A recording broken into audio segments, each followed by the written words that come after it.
어떤 사랑을 하십니까? 라는 제목으로 이제 말씀을 좀 나눌게요. 계속 말씀드리는데 예수님의 사람 그 제자 훈련 교재 가지고 이렇게 좀 말씀을 나누고 있습니다. 그 중에 2단원에 보면은 내 안에 계신 그리스도가 이제 2단원인데 그 중에 이제 하위 단원들이 있습니다. 오늘은 이제 성령님이 내 안에 계신 증거들 이제 계속해서 우리가 지금 보고 있습니다. 예수를 믿는다는 것은 단순히 내가 믿어야지 하는 이런 신념이 아니라 예수님이 내 안에 살아계신다는 뜻이에요. 그죠? 예수님이 내 안에 살아계신다. 근데 계속해서 말하지만 예수님이 인간의 몸을 입고 오신 건 2000년 전이에요. 그러니까 지금은 인간의 몸을 입은 예수님을 우리가 볼 수가 없습니다. 근데 그분이 어떻게 우리 안에 살아계시느냐? 그것을 알 수 있는 게 바로 성령님이다. 근데 문제는 성령님도 우리 눈에 안 보이잖아요. 영이시기 때문에 보이지 않습니다. 그러면 우리 안에 성령님이 계신 것을 어떻게 알 수 있는가? 그것은 우리 삶에서 드러나는 어떤 다양한 현상들이 있다는 것이에요.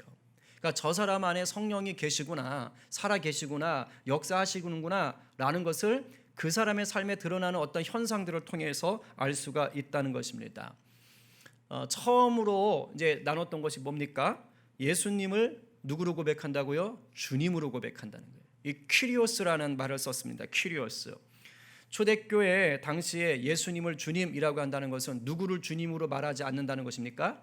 바로 로마 황제를, 그때는 로마 황제를 퀴리오스, 나의 주요라고 불렀어요. 그러니까 로마 황제에게 돌아가야 될 그 존칭을 지금 누구에게 돌리는 것입니까? 예수님께 돌리는 것입니다.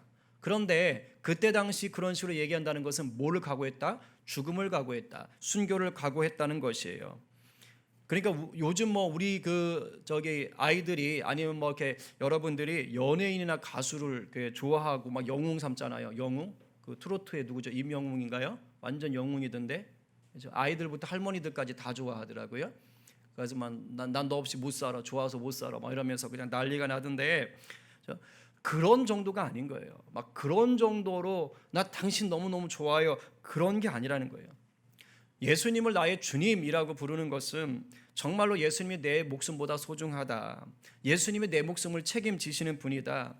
이 땅에 있는 내 목숨보다 더 귀한 영생을 주신 분이 바로 예수님이다. 이러한 믿음이 있어야지만이 내가 예수님을 주님이라고 고백할 수가 있는 것입니다. 그래서 우리가 예수님한테 주님 하는데 가볍게 하지 말라 그랬어요. 본질을 알고 성경에서 말하는 그 주님이 얼마나 가치 있고 무게가 있는 것인지를 알고 우리가 바로 그렇게 우리 목숨을 걸고 주님이라고 고백할 수 있는 그런 참 제자가 되자고 했습니다. 두 번째 시간에는 우리가 성령이 내 안에 있다면 하나님을 누구라고 부른다고 했습니까? 아빠 하나님이라고 부른다고 얘기했습니다. 이건 뭐냐? 하나님을 멀리 있는 분, 무슨 심판자 이런 분이 아니라 정말 친밀한 분으로 여기는 것이에요. 그리고 더 중요하다? 그건 좀 이상한데 그리고 중요한 것이 뭐냐? 예수님과 함께 우리가 하나님을 아빠 아버지로 부르는 순간 우리에게 뭐예요? 상속자로서의 지위가 주어진다 그랬어요. 그러니까 하늘의 온갖 좋은 것들이 내 것이 될 수 있다는 것입니다. 아빠 아버지로 부를 수 있는 권세가 생기면서 물론 육신의 아버지와의 관계가 좋지 않은 분들은 이게 막 걸림돌이 돼요. 그래서 하나님 아버지와의 친밀함을 누린다? 이게 자꾸 부딪히는 경우가 있습니다. 그러나 성령 안에 온전히 거하게 되면 이런 것들이 넘어가는 거예요. 그래서 하나님의 정말 큰 사랑이 무엇인가를 분명히 알게 되는 것이지요. 다시 한 번 더 우리가 하나님의 복된 자녀임을 날마다 풍성하게 누리게 되기를 간절히 축원합니다. 그리고 이제 지지난주 세 번째 시간이죠.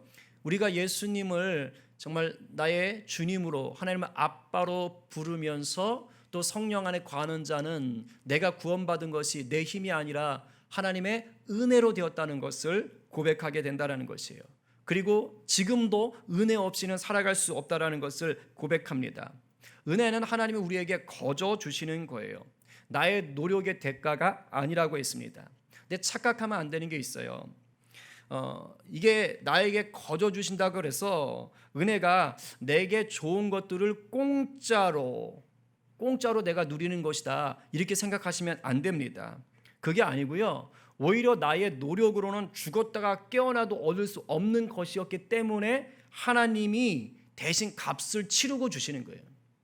그러니까 내 힘으로 인간의 노력으로 될 수 있는 게 아닌 거예요. 애시당초. 그래서 하나님이 그냥 주시는 것입니다. 그러나 나에게는 거저 받은 것 같지만 하나님은 하나님 입장에서는 값을 치르셨어요. 그게 뭐라고 그랬습니까? 바로 예수 그리스도 아들을 십자가에 내어 주시는 겁니다. 그 값을 치르시고 나에게 구원이라는 영생이라는 선물을 값없이 주신 거예요. 나는 거저 받은 것 같지만 사실은 아주 값비싼 선물인 것입니다. 그래서 예수님과 동행한다는 것, 성령님과 하나가 된다는 것은 바로 뭐냐? 은혜의 사람으로 산다는 것입니다. 우리 모두가 다시 한번 이 은혜를 깊이 깨닫고 누리고 또 나누며 사는 복된 인생 되기를 간절히 축원합니다. 이제 오늘이 네 번째 시간이에요. 자, 네 번째 시간인데 성령이 우리 안에 계시면서 우리를 다스릴 때는 우리 삶 속에서 어떠한 현상이 일어나는가? 그건 우리 마음속에 사람이 샘솟고요. 사랑이 샘솟아요. 사랑이 샘솟고 그 사랑을 실천하게 됩니다. 이걸 잘 보여주는 것이 오늘의 말씀이에요. 우리 다시 한 번만 읽어볼까요? 오늘 말씀을 다시 한번 읽어봅니다. 자, 시작. 그의 계명은 이것이니 곧 그 아들 예수 그리스도의 이름을 믿고 그가 우리에게 주신 계명대로 서로 사랑할 것이니라. 그의 계명을 지키는 자는 주 안에 거하고 주는 그의 안에 거하시나니 우리에게 주신 성령으로 말미암아 그가 우리 안에 거하시는 줄을 우리가 아느니라. 아멘. 하나님이 우리에게 주신 계명이 곧 예수 믿고 예수 사랑을 나누는 거다. 그러니까 막 뭐 10계명부터 시작해서 엄청나게 많은 계명들이 있을 수 있지만 압축하면 뭐냐면 결국은 너가 예수를 믿느냐. 그럼 예수를 믿는다면 그 사랑 안에 있느냐.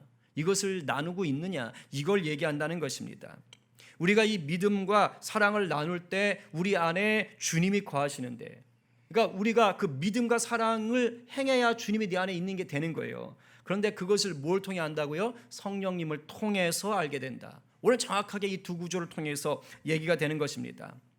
근데 이제 생각해 볼 필요가 있어요. 그러면 이거 예수를 믿어야만 사랑하나? 아니요, 그렇지 않아요. 예수 믿지 않아도 뭐 성령님이 그 마음에 없는 사람들도 사랑을 할 수는 있습니다.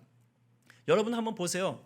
잘 보시면 예수 안 믿는데 예수 믿는 사람들보다 사랑이 더 많아 보이는 사람들도 많습니다. 정말 이웃들에게요 풍성한 사랑을 베푸는 그런 넌 크리스찬들도 많이 있어요. 자신의 돈과 시간과 노동을 막 다 들여가면서 어려운 이웃을 순수하게 돕는 사람들도 많아요.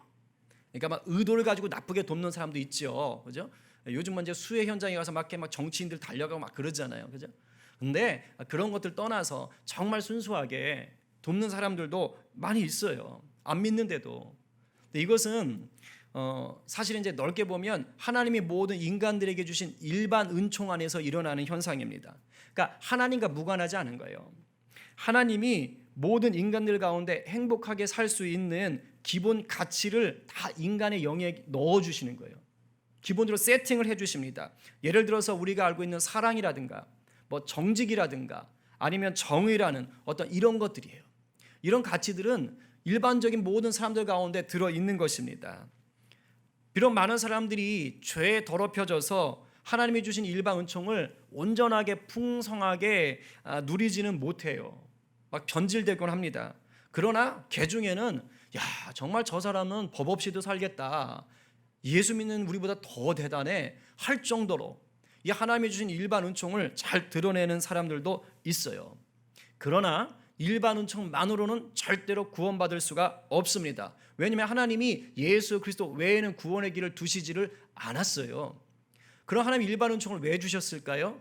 그것은 바로 하나님 주신 일반 은총을 통해서 하나님의 존재를 깨닫게 하는 거예요. 그래서 그 하나님의 존재를 향해서 하나님을 향해서 다가오도록 만드는 것입니다. 그 다가옴 속에서 누굴 찾게 하는 거예요? 예수 그리스도를 찾도록 하는 거예요. 그게 하나님의 모든 인간 가운데 일반 은총을 주신 은혜입니다. 모든 만물들에게 있어서 하나님을 알만한 기호들을 다 심어놓고 예수 그리스도를 통해서 하나님께로 오도록 하시는 것이지요. 그래서 예수님을 인격적으로 만나서 성령님이 마음속에 거하시면 예수 믿기 전에 행하던 그 사랑이 이제는 변화가 생기는 거예요. 예수 안 믿어도 사랑할 수 있다니까요. 그러나 예수 믿고 나면 성령이 들어오면 이전 사랑과 이후 사랑이 달라지는 것입니다. 예수 믿기 전의 사랑은 뭐냐? 내 인격, 내 성격, 내 능력을 가지고 하던 사랑이에요. 내가 주인 된 사랑입니다. 그러나 예수님을 제대로 만나고 나면은 그때부터는 내 힘이 아니라 예수 이름의 능력으로 십자가의 사랑을 나누게 되는 거예요. 내가 주인이 아니라 예수님이 주인이 된 예수의 사랑을 나누는 것입니다. 사람들의 눈에 볼 때에는 예수 믿기 전이나 후나 똑같이 사랑을 실천하는 것이에요. 그러나 그 사랑의 질이 전혀 다르다는 것입니다. 무엇보다요, 예수를 만나고 나잖아요. 그러면 사랑이 없던 자가 사랑이 생겨버려요. 평상시 사랑을 하던 사람의 사랑도 바뀌지만 아예 사랑할 줄 모르던 사람 안에 사랑이 솟아나요. 정말 바늘로 찔러도 피 한 방울 나오지 않을 정도로 굉장히 차갑던 사람이 예수님을 만나고 나면요, 막 미소가 막 넘쳐나고 친절함이 드러나요. 제가 정말 그런 분을 봤어요. 이분은 교회는 나왔지요. 근데 정말 그런 분 봤죠. 인상이 그냥 가만히 있으면 찬바람 휑휑 부는 사람 있잖아요. 정말 차갑게 생기셨어요. 그러니까 세상에서 각박하게 사셨던 거예요. 아주 대쪽 같고 절대 손해 안 보고. 근데 그런 분이 교회를 나온 거예요. 그런데 한 해 지나고 두 해 지나고 하면서 예수님을 인격적으로 만난 겁니다. 놀랍지요? 인상이 바뀌는 거예요. 웃음기 없던 얼굴에 미소가 있는 거예요. 그러니까 예수님을 정말 체험하니까 사람이 바뀌더라니까요. 친절해지더라니까요. 그렇게 화가 많고 이기적이던 사람이 부드러워지는 거예요. 여러분들 아마 보셨을 거예요. 신앙생활 오래 하신 분들은. 자기밖에 모르던 사람이 이제는 남을 돌아보는 사람이 되는 것입니다. 여러분, 기적이 다른 게 아닙니다. 이런 게 기적이에요. 세상 바뀔 것 같지 않던 사람이 바뀐다? 그거보다 더 큰 기적이 어디 있습니까? 여러분은 사랑이라고 할 때 떠오르는 어떤 감정, 어떤 감정이에요? 사랑할 때 느껴지는 감정이 뭡니까? 나쁜 감정이에요? 좋은 감정이에요? 당연히 좋은 감정이죠. 남자와 여자 간의 어떤 이성적인 사랑을 얘기하는 것이 아닐 때 그냥 사랑하라고 할 때의 그 감정만 보면 내가 누군가를 좋아하는 걸 사랑한다라고 생각하기 쉬워요. 뭔가를 좋아하는 감정, 그것이 내가 사랑의 감정을 갖고 있다. 또는 누군가가 나를 막 좋아하는 걸 느껴질 때 내가 사랑받고 있구나, 이런 것을 느끼게 됩니다. 맞아요. 이게 바로 흔히 우리가 생각하고 있는 이 사랑의 대표적인 특징입니다. 사랑한다고 하면서 상대를 향해서 어떤 나쁜 감정, 미운 감정을 품는 사람 아무도 없어요. 다른 사람이 나를 미워하고 저주하고 증오하는데 그거를 느끼면서 나는 사랑받고 있어, 이런 사람 한 명도 없어요. 이게 미친 거죠. 그죠? 그런데 바로 여기에 세상에서의 사랑과 예수님 때문에 하는 사랑의 결정적인 차이가 드러나요. 세상에서 하는 사랑은요, 지금 말한 이런 좋은 감정이에요. 그냥 뭔가 좋은 것, 불편하지 않은 것, 그것이 느껴질 때 그게 사랑이라고 되는 거예요. 예수님이 이런 말씀을 하셨어요. 읽어보겠습니다. 자, 시작. 너희가 만일 너희를 사랑하는 자만을 사랑하면 칭찬을 받는 것이 무엇이냐? 지인들도 사랑하는 자는 사랑하느니라. 아멘. 여기서 예수님이 제자들에게 무엇을 말씀하고 싶은 걸까요? 이거예요. 너희가 좋은 감정을 가지고 서로 주고받을 수 있는 것, 그냥 좋은 감정을 주고받을 수 있는 사람들끼리 사랑하는 것, 그거 다 한다. 그건 나의 사랑이 아니야, 이 얘기하는 거예요. 우리가 있잖아요. 자, 서로 사랑합시다. 뭐 교회에서도 많이 얘기하죠. 그럴 때 쉽게 생각하는 사랑이 바로 이거예요. 그냥 내가 좋은 감정으로 상대를 대하면 상대도 나에게 좋은 감정으로 반응하는 그런 사랑. 우리가 사랑합시다 할 때 그거 생각해요. 상대가 나를 좋은 감정으로 대해야지 나도 좋은 감정으로 반응하는 그런 사랑. 그냥 그런 거 쉽게 생각합니다. 그러나 성경이 말하는 사랑은요, 단순히 좋은 감정을 주고받는 그런 정도가 아니에요. 성경이 말하는 사랑은 그럼에도 불구하고가 포함된 사랑이에요. 뭐라고요? 그럼에도 불구하고가 포함된 거예요.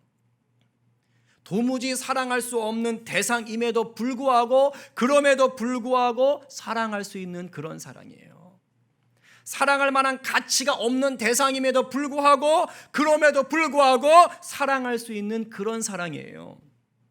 예수 믿는 사랑은요, 사랑할 필요성을 느끼지 못하는 대상인데도 불구하고 그럼에도 불구하고 그 대상을 사랑하는 그런 사랑입니다. 왜냐하면 우리 하나님이 우리에게 바로 이런 사랑을 보여주셨기 때문입니다. 우리가 죄 가운데 있으면서 하나님과 거리가 멀어졌고요, 원수가 되었어요. 하나님께서는 우리를 사랑할 수 없는, 사랑할 가치가 없는, 사랑할 필요성이 없는 대상이었다고요. 우리는 하나님 앞에. 그러나 하나님이 그럼에도 불구하고 사랑하시기로 작정하셨습니다. 그래서 하나님이 그 액션을 취하셨어요. 그게 바로 뭡니까? 인간의 몸으로 이 땅에 오셔서 십자가 달려 죽는 거예요. 제가 참 은혜 누리는 말씀, 로마서 5장 8절 말씀, 다 암송해야 돼요. 우리 한번 같이 읽어보겠습니다. 시작. 그리스도의 그리스도께서 우리를 위하여 죽으심으로 하나님께서 우리에 대한 자기의 사랑을 확증하셨느니라. 무엇을 확증하세요? 사랑. 사랑할 가치가 없고 필요성도 없고 사랑할 수 없는 대상이었던 우리를, 죄인이었던 우리를 하나님이 이 땅에 오심으로 말미암아 그 사랑을 확증해 주셨다고 합니다. 여러분들 예수님을 정말 믿습니까? 이 말은 뭐예요? 우리가 놀라운 사랑 안에 있다는 뜻이에요. 그럼에도 불구하고 사랑하신 하나님의 그 사랑으로 내가 하나님의 자녀가 되었다는 뜻이에요. 그럼에도 불구하고의 사랑 때문에 내가 하나님의 아빠 아버지라고 부르게 된 것입니다. 그럼 이제 어떤 인생을 살아가야 되는 것입니까? 부전자전 인생을 살아야 되는 거예요.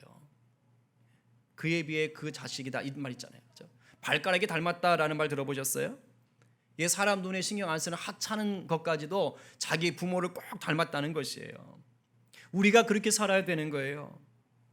우리의 모든 삶의 구석구석이 정말 하나님 닮아야 되는 거예요. 예수님 닮아야 되는 거예요.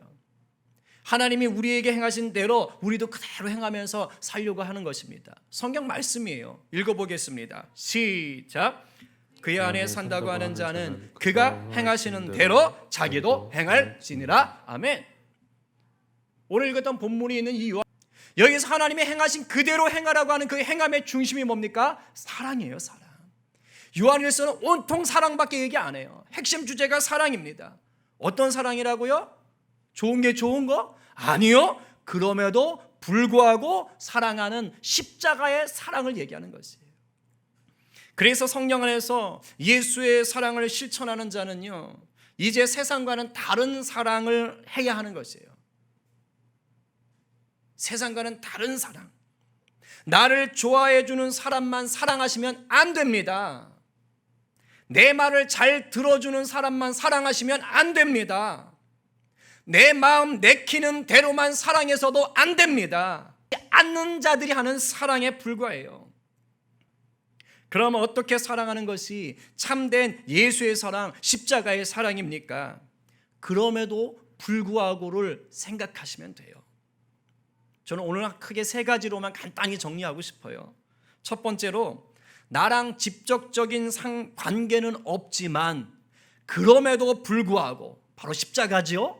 그럼에도 불구하고 사랑해야 되는 거예요. 우리 본능은 나와 직접적인 관계가 있는 사람들한테만 신경을 써요. 뭐 저도 그렇고 여러분도 그렇고, 이게 팔은 안으로 굽는다 그러잖아요. 그러니까 이게 잘못됐다기보다는 이게 일반적인 특징인 거예요. 일반적인 특징. 그러나 온 세상 죄를 대신 지신 우리 주님의 사랑이 이제 부어지면 우리도 사랑의 지경이 온 세상으로 넓어져야 되는 거예요. 우리 주님이 온 세상 죄를 지셨고 그 사랑으로 우리 사랑하셨으니까. 나랑 직접적인 관계는 없지만 이제 주님이 내 안에 들어와시면 어떻게 돼요? 나랑 직접 관계가 없는 자들의 어려움이 눈에 들어오기 시작해요. 막 그들을 향해 안타까운 마음이 들어와요. 막 돕고 싶은 마음이 들어와요. 예를 들면 지금 코로나 당하는 사람들, 내가 코로나 안 걸리면 돼요. 내 가족이나 친척이 코로나 안 걸리면 돼요. 남들이 죽든지 살든지 아무 상관없어요. 근데 예수가 내 안에 살아계시면 그렇지 않은 거예요. 홍수로 어려움 당하는 자들, 눈에 밟히는 거예요. 가정에서 학대받거나 버려진 아이들 눈에 밟히는 거예요. 홀로 어렵게 사시는 독거노인들 눈에 들어오기 시작하는 거예요. 뭐 사람마다 차이는 있어요. 그런데 이제는 뭐 하는 겁니까? 이 지경이 넓어지는 것입니다. 나랑 직접 관계는 없지만 그럼에도 불구하고 예수님의 사랑이 내 안에 역사하기 시작하는 것입니다. 그래서 그들을 위해서 눈물로 기도하게 되고, 때로는 내 주머니 털어가지고 물질로 후원도 하게 되고, 때로는요 직접 가가지고 땀 흘리면서 수고도 하는 것이에요. 제가 알기로 우리 성도들 가운데는요, 아프리카나 북한에 뭐 해외에 이런 어린아이들, 아동들을 돕기 위해서 매월 일정 금액을 후원하시는 분들이 있는 걸로 알고 있어요. 또 제가 아는 권사님은 동네 어려운 가정들 몇 군데를 골라서 동네 이웃들하고 같이 또 이렇게 정기적으로 반찬 봉사하고 뭐 이렇게 김장 같은 거 나누시기도 해요. 어떤 성도들은 해외에 어려운 아이들 장학금을 주는 분도 있어요. 뭐예요? 하나님의 사랑 가운데 거하기 때문에 지경이 넓어지는 거예요. 혹시 우리 중에 아니면 참석은 하지 않았지만 우리 성도들 가운데 나 죽으면 내 장기를 필요한 자들에게 주십시오 하고 장기 기증 혹시 약속하신 분 계세요? 이 자리에 계신가? 하셨어요? 하셨군요. 계시군요. 예. 저는 잘 기억이 안 나요. 저 예전 모교회에서 그거 하시는 분이 오셔가지고 다 이거 나눠주고 쓰라고 해가지고 썼는지 안 썼는지 기억이 안 나요. 어머니가 아실래나? 여하튼 쓴 것 같긴 한데 확신은 못 하겠어요. 그러니까 이제 그런 것들도 뭡니까? 그리스도의 사랑이 있기 때문에 나눌 수가 있는 것입니다. 또 우리가 잘 모를 수는 있지만 우리가 매월 드리는 선교구제 장학헌금 다 뭡니까? 바로 이런 영역에 쓰이는 사랑의 표현인 것입니다. 바라기는 이와 같이 우리 안에 사랑의 지경이 예수로 인해서 날마다 넓어지게 되길, 확장되기를 간절히 축원합니다. 두 번째는요, 하나님이 맡긴 공동체라면 그럼에도 불구하고 사랑해야 돼요. 무슨 말이냐? 우리는 그 누구도 홀로 살아갈 수가 없지요. 여기 계신 모두도 어디에 속하든 다 공동체에 속해 있어요. 일단은 혈연으로 묶이는 가정이나 친척이라는 공동체가 있습니다. 그리고 학교라든가 일터 공동체가 있어요. 또 하나 이렇게 교회 공동체가 있습니다. 그런데 있잖아요, 우리는 본능적으로 아까도 말했지만 굉장히 이기적인 습성이 있어요. 그래서 내가 잘해주는 사람, 내 마음에 드는 사람들하고만 어울리게 됩니다. 어떤 공동체에서든지 그렇게 돼요. 나랑 좀 죽이 맞는 사람들하고 어울리지 한 공동체에 있어도 그들하고 다 어울리지를 않으려고 그래요. 그렇게 어울리려고 하는 것이요, 귀찮아요, 불편해요. 그리고 대부분 아예 그런 자들과 공동체에 많은 사람들과 대다수와 모두와 내가 예수의 사랑을 나눠야겠다 이런 생각조차 하지 않고 살아갑니다. 그냥 맘 편한 사람들하고 어울리는 것에 대해서 좋아요. 이게 일반적인 우리의 습성이에요. 제가 학교에 있을 때 이제 담임을 맡았을 때 한 해를 마무리하는 어떤 12월 어느 하루였을 거예요. 제가 학생들에게, 저희 반 아이들에게 문득 이런 질문을 했습니다. 얘들아, 이제 우리가 1년 동안 한 반에서 지냈다. 혹시 이 1년 동안 생활을 하면서 단 한 번도 같은 반 친구인데 얘기를 안 해본 친구가 있는 사람 한번 손 들어봐. 깜짝 놀랐어요. 절반 이상이 손 들었어요. 그 40명 정도밖에 안 되는 한 반 아이들이 1년을 사는데, 그죠? 1년을 사는데 단 한마디도 말을 섞어보지 않은 친구가 있는 거예요. 그렇게 산 거예요. 그냥 자기랑 같이 어울리는 아이들하고만 1년을 그냥 내내 지난 겁니다. 어디 그 아이들 뿐이겠어요? 일터에서도 예외가 아니고 심지어 교회에서도 예외가 아닙니다. 뭐 큰 교회야 그렇다고 쳐요. 뭐 예배 드리는 시간도 다르고 막 아예 못 부딪힙니다. 막 볼 수도 없어요. 그러나 우리처럼 규모가 작은 교회에서도 이러한 현상들이 그대로 일어날 수가 있습니다. 예수 믿어도 이걸 깨는 게 정말 어려워요. 정말 어려워요. 그런데 성령이 충만하면 이런 것들이 깨어지게 되어 있습니다. 성령께서요, 깨게 만드세요. 성령께서 우리 안에 예수님의 사랑과 복음의 능력을 나누라고 계속해서 강권하시거든요. 그래야 그리스도의 공동체가 이루어진다고, 하나님의 나라가 확장된다고 얘기하시는 거예요. 공동체 안에 왕따 만드는 것 예수님이 싫어하시는 거예요. 공동체 안에 소외된 자가 있는 것 예수님이 싫어하시는 거예요. 성령 충만하면 그 마음들이 부어지는 것입니다. 제가 얼마 전에 설교할 때 인사만 잘해도 먹고는 산다라는 그런 슬로건을 가진 교회를 소개한 적이 있어요. 제가 정말 대단한 거라고 얘기하지 않습니까? 그 교회는 그걸로 부흥했다고 그러잖아요. 그 목사님께서 책도 내시고. 이게 결코 가벼운 것이 아닙니다. 여러분, 저는 그렇게 생각해요. 정말로 한 공동체 안에서 예수 그리스도의 사랑을 나눌 수 있는 가장 기초적인 액션이 뭘까? 인사 잘하는 거예요. 인사만 두루 잘할 수 있어도 한결 부드러워집니다. 정말 내가 평상시에 부딪히지 않는 사람들하고요, 찾아가서 한번 눈길 주고 인사할 수 있으면 한결 부드러워져요. 저는 우리 성도들에게 정말 다른 성도들의, 우리 교회 모든 성도들의 집에 숟가락이 몇 개 있는 것까지 알아야 된다, 그 정도로 친해져라, 그런 말 하는 것이 아닙니다. 통계학적으로 보면 한 사람이 정말 절친, 그 집에 숟가락이 몇 개 있는 정도를 알 정도로의 절친을 사귈 수 있는 것은요, 몇 명일 것 같아요? 10명이 안 돼요. 여러분 생각해 보세요. 정말 그 정도로 친하다라고 하는 사람 몇 분이나 계세요, 주위에? 제가 알기로는 7명 정도래요, 최대가.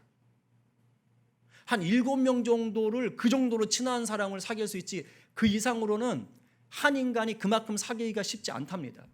통계학적으로 그래요. 그러니까 저는 지금 막 그 정도로 막 깊이 있게, 물론 성령께서 역사하시면 그렇게 갈 수 있죠. 그러나 일반적으로는요, 쉽지 않다는 거예요. 그것까지를 제가 얘기하는 것이 아니에요. 그러나 적어도 내가 머물도록 하신 공동체 안에서 그리스도의 사랑이 있다면 그것을 끊임없이 나눌 수 있도록 우리가 도전할 필요는 있다는 것입니다. 적어도 한 공동체 안에, 그것이 가정이 됐든 직장이 됐든 학교가 됐든 교회가 됐든 그 안에서 나에게 속해 있는 공동체 사람들하고는 내가 적어도 그리스도의 사랑으로 친밀함을 누릴 수 있고 친절함을 누릴 수 있고 인사를 누릴 수 있는 관계까지는 가야 되지 않겠냐 이거예요. 물론 이것도 여간 귀찮고 힘든 게 아닙니다. 잘 알잖아요. 그래서 성령 충만해야 할 수 있는 거예요. 내 의지만으로 안 됩니다. 내가 지금 성령 충만한지 아닌지를 알 수 있는 아주 간단한 지표가 바로 이것이 될 수 있어요. 내 가정에서, 학교에서, 일터에서, 교회에서 나하고 어울리는 사람들에게, 내가 얼굴 보는 사람들에게, 내 거래처 사람들에게 내가 어떻게 하고 있는지를 보면 됩니다. 필요성을 못 느끼고 귀찮고 창피하고 불편한 그 누군가에게 그럼에도 불구하고 성령님의 인도를 따라서 인사를 나누고 친절을 베풀고 있다면, 관심을 갖고 있다면 그 사람은 성령 충만한 사람이에요. 그 사람은 성령 충만한 사람이에요. 우리 모두가 우리가 속한 공동체에서 그럼에도 불구하고 예수의 사랑을 기꺼이 나눌 수 있는 정말 복된 성도, 우리 성린 공동체가 되기를 간절히 축원합니다. 그러니까 제가 자꾸 막 귀찮게 우리 서로 인사합시다, 4명에게 인사합시다, 아까도 막 시작하는데 다 보세요, 인사합시다, 억지로 시키는 것이 아니고요, 우리가 그리스도의 사랑을 훈련해가는 것이. 마지막으로 세 번째, 내게 고통을 주는 자라도 그럼에도 불구하고 사랑해야 된다는 것이에요. 이것이 바로 세상과 다른 예수님 사랑을 나누는 핵심입니다. 핵심, 가장 중요한 거예요. 하나님이 예수 그리스도를 통해서 우리에게 보여주신 사랑이 바로 이거거든요. 이 사랑은 그냥 사랑이 아니라 그 사랑 안에 뭐가 품어져 있을까요? 용서가 품어져 있어요. 이 사랑 안에는 용서가 담겨 있어요. 원수까지도 품으신 사랑, 가장 고귀한 사랑. 주님은 우리 역시 이런 사랑을 실천하기를 원하십니다. 대부분의 사람은 자기를 힘들게 하는 사람, 내 마음에 상처 준 사람을 사랑하는 게 어렵습니다. 저도 그렇고요. 많이 힘들어요. 오히려 그런 대상은요, 본능적으로 미워하는 감정, 무시하는 감정, 그 사람이 실패했으면 좋은 감정, 막 죽었으면 좋겠다, 이런 생각이 들 때도 있잖아요. 근데 그런 감정들, 그런 생각들은 성령님이 주실 일은 없잖아요. 그러니까 성령님이 주시는 마음은 아닌 거예요. 주님이 우리에게 원하시는 것은 이렇게 내 마음이 힘들 때조차도 고통받고 있을 때조차도 그럼에도 불구하고 예수의 사랑을 적용하라는 것입니다. 요한일서 3장 15절 16절에 아주 무서운 말씀이 있습니다. 우리가 같이 한번 선포해 보도록 하겠습니다. 자, 시작. 그 형제를 미워하는 자마다 살인하는 자니 살인하는 자마다 영생이 그 속에 거하지 아니하는 것을 너희가 아는 바라.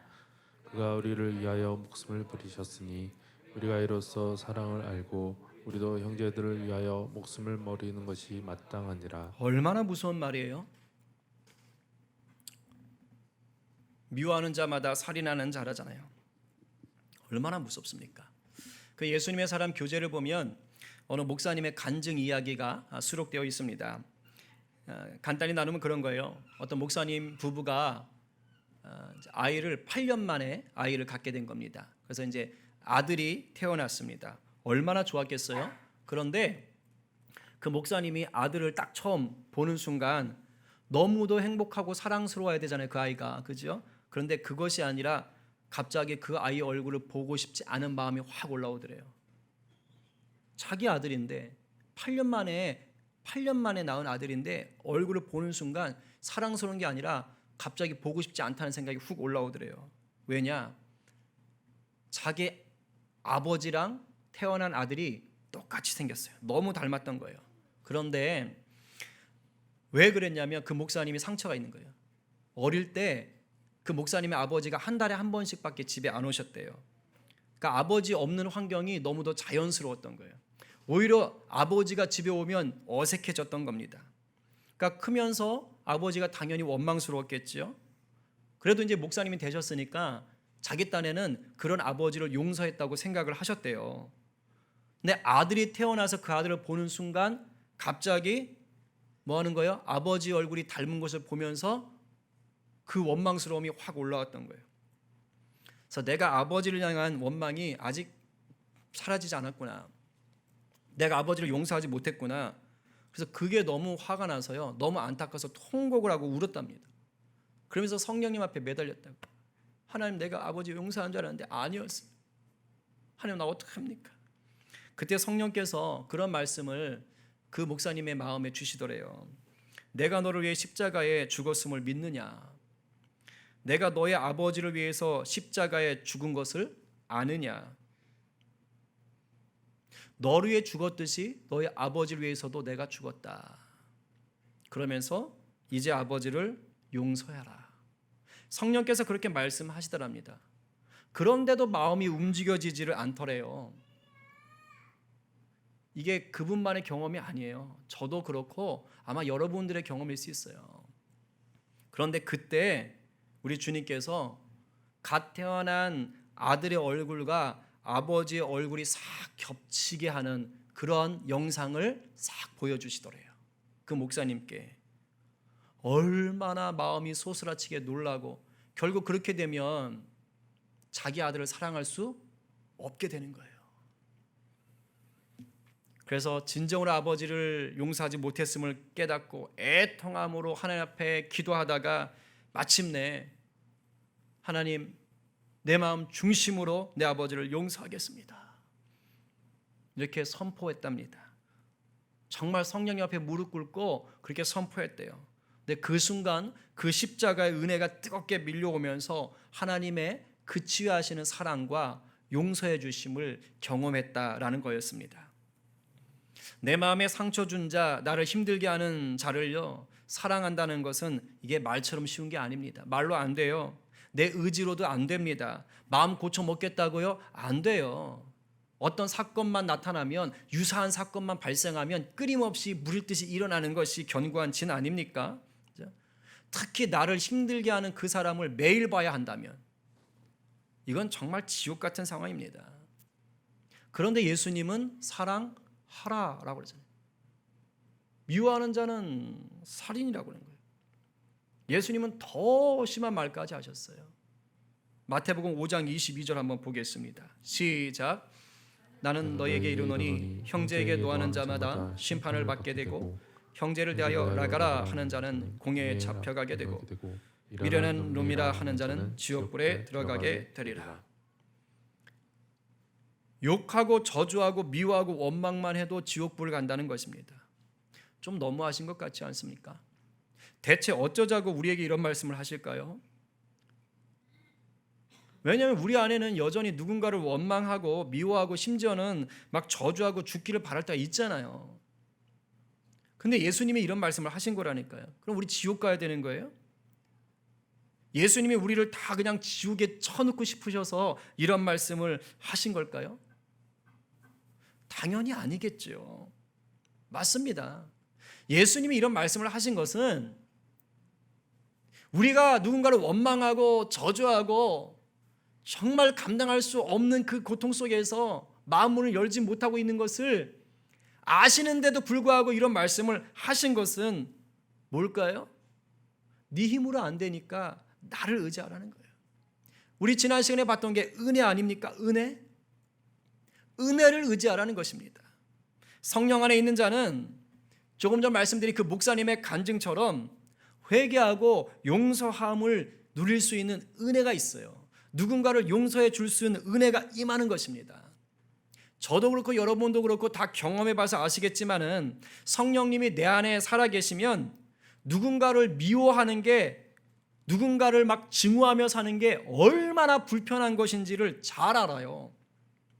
예수님 만나기 전에는요, 정말 내가 미워하는 사람, 나한테 함부로 하는 사람을 위해서 쌍욕을 하고요, 아주 저주를 퍼부어도 아무렇지도 않았어요. 그죠? 오히려 마음이 시원했다고요. 누군가를 지속적으로 원망하고 저주해도 뭐 죄책감 같은 거 그런 거 전혀 없습니다. 근데 예수님을 만나고 나면 달라지는 거예요. 이전에는 안 그랬는데 지금은 뭐예요? 불편한 거예요. 저 사람이 나한테 잘못하고 있죠. 과거에 정말로 상상할 수 없는 잘못을 했지요. 죽어도 싸지요. 그런데도 불구하고 성령님이 내 안에 계시면 그런 자를 향해서 내가 미워하고 저주하고 막 이러는 게 불편해지는 거예요. 여전히 잘못하고 있는 그 상대를 향해서도 내가 똑같이 대거리를 하는 것이 불편해지는 거예요. 성령이 내 안에 살아계시면 그런 일이 나타나는 것입니다. 여러분 기뻐하세요. 이게 바로 성령이 여러분 안에 살고 계시다는 증거입니다. 그게 바로 여러분이 예수님을 닮아가고 있다는 증거입니다. 미워하는 게 불편해져야 돼요. 사랑 없이 사는 게 불편해지는 것입니다. 성령님이 주시는 불편함이 있어야지만이 십자가의 놀라운 사랑 속으로 더 깊이 들어가는 것입니다. 혹시 여러분들 가운데 여러분을 지금 힘들게 하는 어떤 대상이 있어서 마음 고통스러운 분 계십니까? 불편한 분 계세요? 그 고통, 그 불편한 그 감정을 그대로 성령님께 맡기십시오. 그리고 십자가의 사랑을 구하십시오. 우리 주님이 하십니다. 십자가가 나를 구했듯이 그 사람도 구해줬다는 것을 깨닫게 하세요. 그리고 원수 갚는 것이 내 권한이 아니라 주님께 있음을 알게 하시는 거예요. 유명한 구절 있지요? 읽어봅니다. 시작. 내 사랑하는 자들아, 너희가 친히 원수를 갚지 말고 하나님의 진노하심에 맡기라. 기록되었으되 원수 갚는 것이 내게 있으니 내가 갚으리라고 주께서 말씀하시니라. 때로는 법적인 어떤 그런 처벌을 용인해야 될 때가 있어요. 죄를 지었으면 그것에 대해서 받도록 하는 것이 맞을 수도 있습니다. 그러나 적어도 내 마음 가운데 그 영혼들을 향한 미움의 마음, 저주의 마음을 그대로 붙잡고 있어서는 안 된다는 것이에요. 용서하지 못하고 그것을 꿍하게 틀어잡고 있으면 결국은 뭐 하는 것입니까? 예수 믿었으나 지옥에 사는 꼴이 되는 것입니다. 이제 정리합니다. 우리 안에 원수까지 사랑할 수 있는 이 십자가의 사랑, 승리한 사랑 넘치기를 간절히 축원해요. 성령 충만한 자는 사랑이 충만한 것이 그 증거입니다. 이 사랑은 좋은 게 좋은 거지 그런 사랑이 아닌 십자가 사랑이에요. 바로 그럼에도 불구하고 사랑하는 예수님의 사랑입니다. 이 사랑이 있어야지만이 사랑할 수 없는 그런 대상, 사랑할 가치가 없는 대상, 구태여 사랑할 필요성을 느끼지 못하는 그런 대상도 사랑할 수가 있는 것이에요. 이제 성령 안에서 우리가 예수의 사랑으로 좀 충만해지십시다. 그래서 나와 직접 관계가 없지만 사랑이 필요한 자들도 사랑하십시다. 내가 속해 있는 공동체 안에 소외된 자, 왕따 당하는 자가 없도록 내가 앞장서 사랑하십시다. 그리고 쉽진 않겠지만 나에게 고통을 주는 자들까지도 예수의 권세로 넉넉히 사랑하십시다. 성령께서 우리 가운데 이 일을 행하실 줄로 믿습니다.